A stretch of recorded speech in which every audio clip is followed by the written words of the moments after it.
In this video lecture I will discuss about that how energy bands are formed into the solids.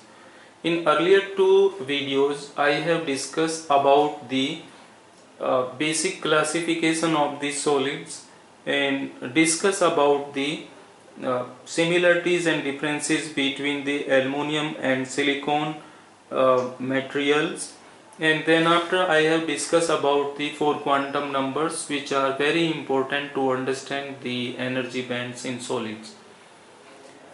Also discuss about the Pauli exclusion principle and try to give an answer that how identical particles one can distinguish in an atom. And in the present slide, on the basis of atomic energy levels which are represented by the orbitals s, p, d, f, where in the earlier slide I have discussed that how many number of electrons can accommodate in a particular orbitals, like you know that in s orbital there are 2 electrons, p orbitals have capacity 6 electrons, and in d orbitals 10, 14 in f orbitals. So all these things you know. So now the point is basically that how the energy bands, the idea of conduction band and valence band is constructed by using these orbitals, right? So in this video lecture I am discussing about the energy bands, how the valence band and conduction bands are formed, right? So here upper one I have shown here in metal the conduction band and valence band on a scale the energy, right? Then after this is for insulator and this energy band diagram for the semiconductor material. So you can see here that conduction band and valence band is overlapping into the metals, while in insulators you can see a large gap, but in semiconductor materials this gap is very small. It lies basically, if you see the semiconductor material on the basis of energy band diagrams, it basically lies in between the conductors and insulators, where Eg is represented by the forbidden energy gap. So the point starts from the structure of an atom. I have considered here silicon atom. So atomic number of the silicon is how much? That is 14. How these electrons are distributed in 3 cell K, L, M, right? So N is principal quantum number, that is 1, represent the K cell. N is equal to 2, represent the L cell, that is the second cell. N is equal to 3, represent the capital M cell. So these are the names of the cell, right? K cell, L cell, M cell. And how many cells are in the silicon atom which are filled? They are K, L, M. In K cell, how many number of electrons are there? 2. In L cell, there are 8. And into the outermost cell, there are only 4 electrons. If you see the electronic configuration of the silicon atoms, so you can see here that 2 electrons in s orbital of the first cell, 2 electrons in s orbital of the second cell, 6 electrons in p orbital of the second cell, and 2 electrons in s orbital of the third cell. 2 electrons, rest of the 2 electrons are in p orbital of the third cell. So this s orbital, this p, s and s orbitals are complete except to this one, this 3p orbital. How many number of the electrons can exist into the p orbitals? 6 electrons. And how many number of the electrons are here?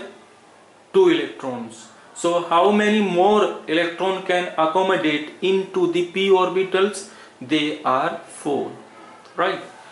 So Right now 4 more electron can accommodate into this p orbital, but according to the electronic configuration of the silicon, this is the distribution of the electrons, right? So 2 electrons in K cell, 8 electrons into L cell, and 4 electrons into the M cell. This is the point about the one atom, right? But in metals, in solids, you know, there are billions, millions atoms. If you consider a small structure of a solid, so you can imagine the number of atoms into that.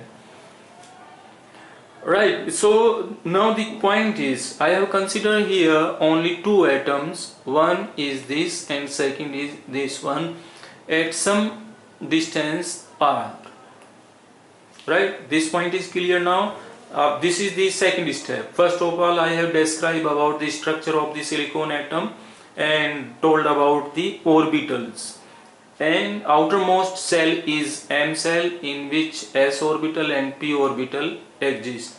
S orbital is completely filled, 3s is completely filled, 3p have only 2 electrons and it can accommodate 4 electrons also. So there are vacancy of 4 electrons into the p orbital, right?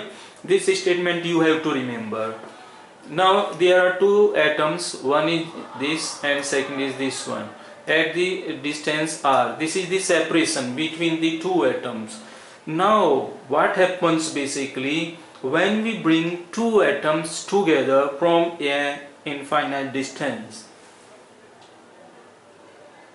क्या होगा अगर 2 atoms को आप एक निश्चित दूरी पर लेकर आते हैं? ये point we have to discuss into the energy bands in solid video, right? So in this video I am discussing about the energy bands, and the point is that how the energy bands form. So now you have the basic idea of the cells and orbitals, how many orbitals are filled and how many orbitals are empty, right? And which orbitals can accommodate extra electron also right now. So that is the p orbitals. So p orbitals can accommodate 4 electrons. So there are vacancy of 4 electrons, right? And s orbital of the third cell is completely filled, and p orbital is filled by the 2 electrons. Now as I told you that I am considering 2 atoms at this distance r. Separation between these 2 atoms is r. What happens when we bring these 2 atoms together? This is the point. You have to focus this side. These are the energy level 1s2. Here red dot represent to the filled states by the electrons, right? 2 dots means 2 electron in s orbital. This is correspond to 1s2. 2s2 second cell, second orbital, that is s, 2 electrons completely filled. 2p6, these 6 electrons are completely filled. So this is the 2p6 as you have seen here, these electronic configuration. And now these are plotted at the scale of energy. So here 3s2, this is the 3s2 energy level there, and further 3p energy level, and there are only 2 electrons. So 2 electrons are shown here by the red color dots, and 4 circle with the help of blue color is shown that basically represent the vacancy into the p orbitals, right? So 2 electrons are filled in p orbitals and 4 are vacant. They are vacancy of 4. On x-axis I have considered interatomic distance r, which I have shown here between the 2 atoms, right? This is r. This is any particular distance d1, then after d2, t3, and this is e. This a is known as interatomic separation, that is basically fixed between the atoms. What happens at this distance, what happen at D3, what will happen at D2, what is happening at D1, we have to discuss about it, right? So now you have the idea of orbitals S, P, D, F and the electrons in that orbitals, right? So here I have considered a small crystal of silicon that is made of n atoms. This is the atomic structure of only one atom, and in crystal you know there will be a large number of atoms, so there are n atoms in a specific crystal of the silicon. You know the electronic configuration. So now I am considering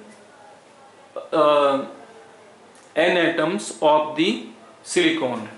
So you have seen here that how many electrons, vacancy are available into the third cell, that is of the 4. In third cell, p orbital can accommodate 4 electron more. It means there are vacancy of 4 electrons, which is shown here by the blue colored circle, right? If I have 2 atoms, then the number of electrons filled in s orbital will be 4. In the p orbitals, obvious 4, but 8 electrons will be the space for the 8 electrons will be available. It means vacancy will be 8, right? If I consider 3 atoms, you can multiply by that vacancy by 3, right? If I have 4 atoms, you can multiply that vacancy by the 4, and if I have 5 atoms, you can multiply that vacancy by the 5. And similarly, if you have n atoms, then you can multiply that vacancy of that particular orbital by the n. This is the point only. So if there are n atoms, then 2 electrons in 3 subcell, we know 2ns level in the outermost cell are completely filled by 2n electrons. You understood this statement? I have said that I have n atoms now. So how many orbitals? How many orbitals will be of the s levels electrons? The 2ns levels in the outermost cell are completely filled by 2n electrons. You know this s orbital's capacity is only 2 electrons. So how many energy levels will be there of s? Because for an electron, you know the quantum numbers will be different for the second electron. So one set of the quantum numbers correspond to one energy level, and similarly for the second electron there will be second energy level. So in case if I am considering here n atoms, and this is the s orbital, and s orbital's capacity is of 2 electrons, so 2ns level means represent to this one in the outermost cell are completely filled by 2n electrons, right? While out of 6 np levels, p electrons have capacity to accommodate how many number of electrons? 6. You know that for an individual electron there is a set of quantum numbers, and that set of quantum numbers represent an energy level. So how many energy levels will be in p orbitals? There will be 6, and now you are using n atoms, so how many energy levels of the p orbitals will be? They will be 6 np levels in the outermost cell, and how many electrons are filled here? Only 2. So that 2 into n, only 2n are filled. This is the only point, this is the only concept related to this particular concept of energy bands in solids, right? If you consider 2 atoms, 3 atoms, 4 atoms, similarly you are using n atoms, and because of that you have to describe about the s and p orbitals and number of the electrons into that. So how many orbitals of s will be? If you are using n atoms, there will be 2n s levels. Why? Because s orbitals can accommodate only 2 electrons, and both the electrons will have the different energy level, as you know, according to the 4 quantum numbers, right? So there are 2 energy levels correspond to the s orbital. So because of that you are writing here 2ns levels in the outermost shell, and this is completely filled by 2n electrons, right? S orbital can accommodate how many number of electrons? 2. So those levels are completely filled by the 2n electrons. So this is about the total number of electrons, this is about total number of energy levels. Similarly here, these are 6 p levels, and these are completely filled by the, not completely filled, these are filled by only 2n electrons. Now after this idea, I have just discussed about the energy levels, total number of energy levels in n atoms related to the s and p orbitals, and then after I discuss about the total number of electrons into the s orbital and p orbital in case of n atoms. Now the case 1, when r is equal to d1, this is the point. These two atoms are at far distance. All those atoms, basically n atoms, are far away from each other. Then the outermost shell electron do not interact. So the orbitals which you have considered 2ns level and 6n levels are not interacting to each other at this particular distance. So you can see here that energy levels, right, they are separated to each other. But when r is equal to d2 at this particular point, right, so this is second case, when r is equal to d2, there is some interaction between the 3s2 and 3p2 energy levels, right? At d2 what is happening? There is some interaction. The interaction is appreciable right now between the 3s2 and 3p2 of the atoms, of the n atoms. So what happens? The energy of 3s and 3p slightly modified. तो इस case में क्या होगा कि जो 3s और 3p के energy levels हैं, उनकी इंटरेक्शंस के थ्रू ये एनर्जी स्लाइटली modified हो जाती है, and because of that large number of closely spaced energy levels, and there occur large number of closely spaced energy levels. Now the 2ns level will spread in energy bands. Similarly 6np level spreads. So these s 2ns level and the 6np levels, the spreading of these energy levels basically starts. There is no spreading of the energy levels of 2ns levels or 6np levels. There is no spreading, but at this point here at d2, this is spreading.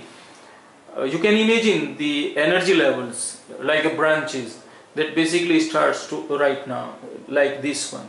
It was earlier this one, but at this particular distance d2, it start to spread like this one, right? So further at d3, at this particular distance here, the starting here and reach up to this point. This interaction is important between this d2 and d3, and d3 basically it takes this shape What kind of shape basically it takes?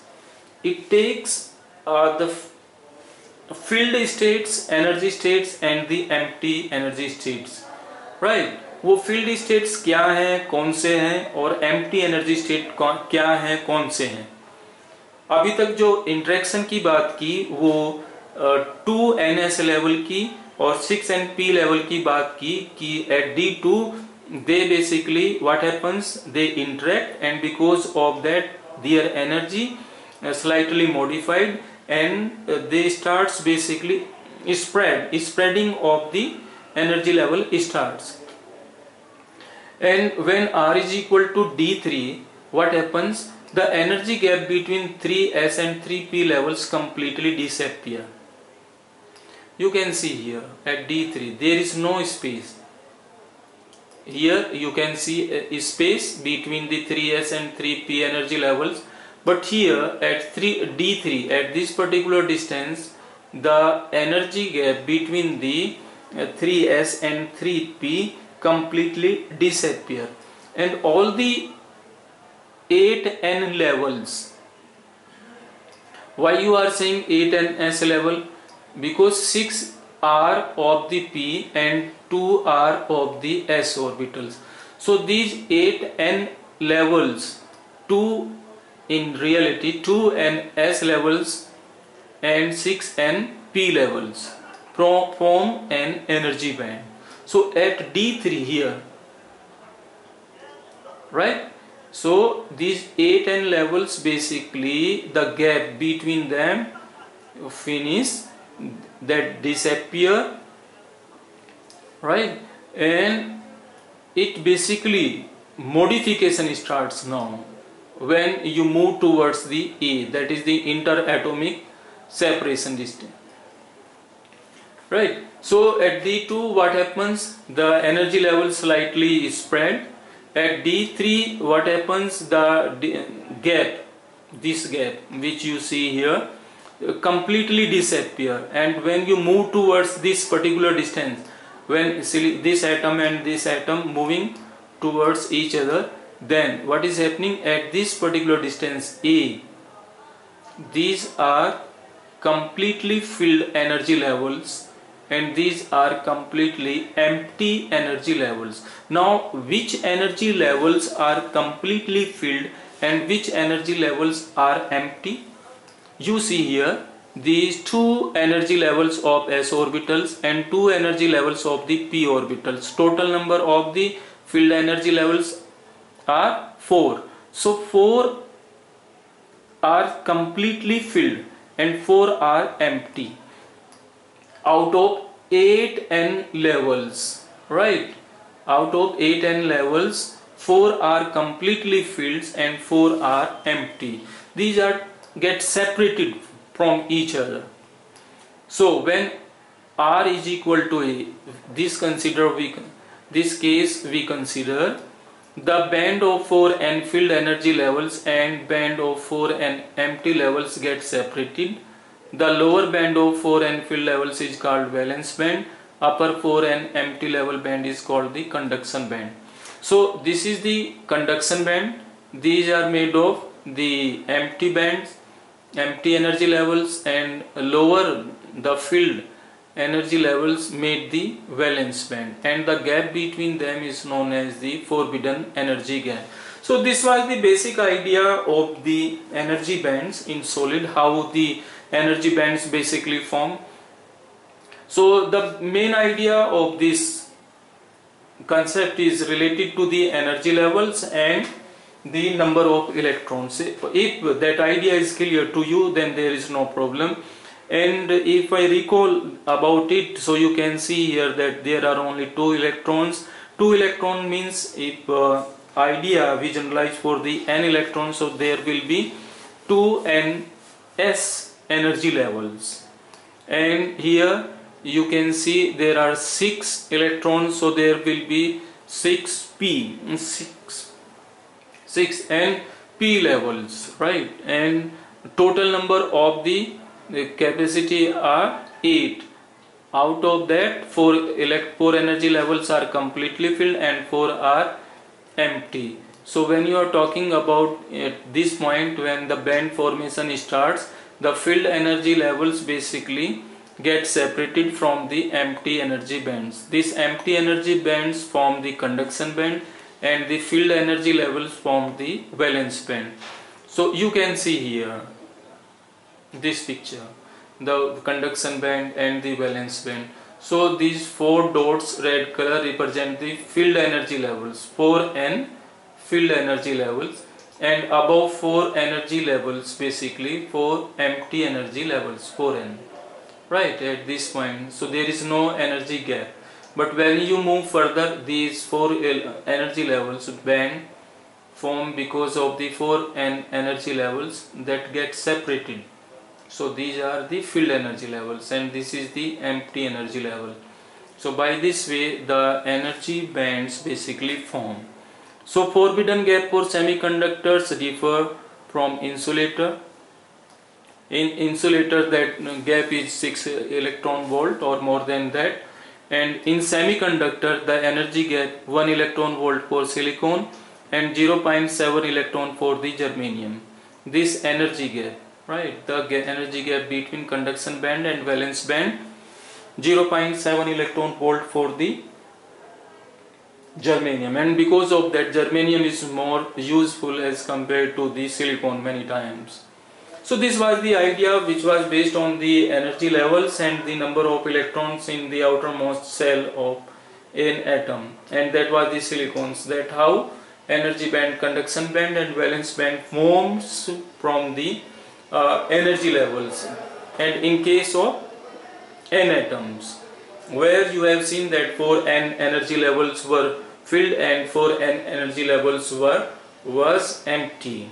Empty energy levels made the conduction band, and filled energy levels form the valence band, and gap between them is known as forbidden gap. So I hope I have made this idea is clear, which is now useful for the semiconductor physics actually, where we will discuss further when we dope an impurity into the pure semiconductor materials, and what happens where the donor energy level and accepted energy level shifts into the conduction band and valence band. Where is this situated, where it's situated basically. And now the next point will be that what are the actual structure of the p-type semiconductor and n-type semiconductor. So this was the third part of this series about the basic of semiconductor physics. If you have any doubt or any question, you just message me below this video. Thanks for watching this video.